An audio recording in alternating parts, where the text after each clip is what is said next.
nahita fa eo aminao posany Jehova. Indro aizimpita manarona ny firenena fa eo aminao ny voninahiny. Indro aizina manarona ny tany fa eo aminao ny posany Jehova. Indro aizimpita manarona ny firenena fa eo aminao ny voninahiny. Mitsangana miazava fa tonga ny fahazavanao. Mitsangana miazava ny voninahiny miposaka aminao. Mitsangana miazava fa tonga ny fahazavanao.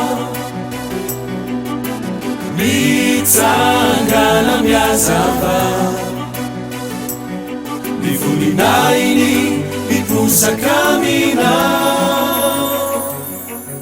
Indro aizina manarona ny tany fa eo aminao ny posany Jehova. Indro aizimpita manarona ny firenena fa eo aminao ny voninahiny.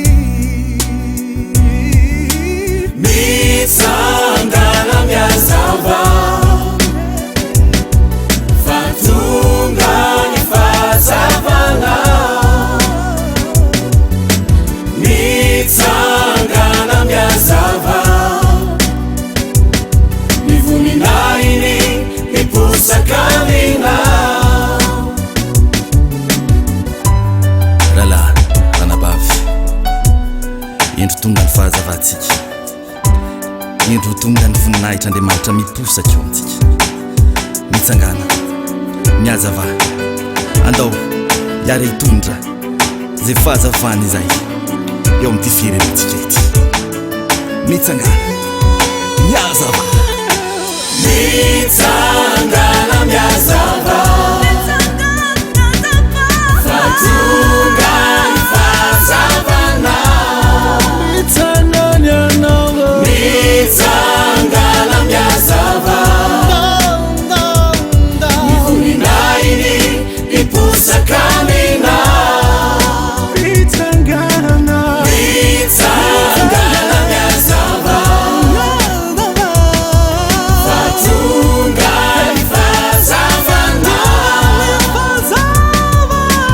Mitsangana miazava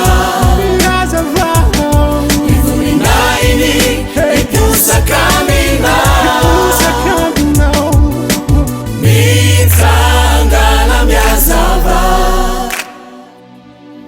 fa tonga ny fahazavanao. Mitsangana miazava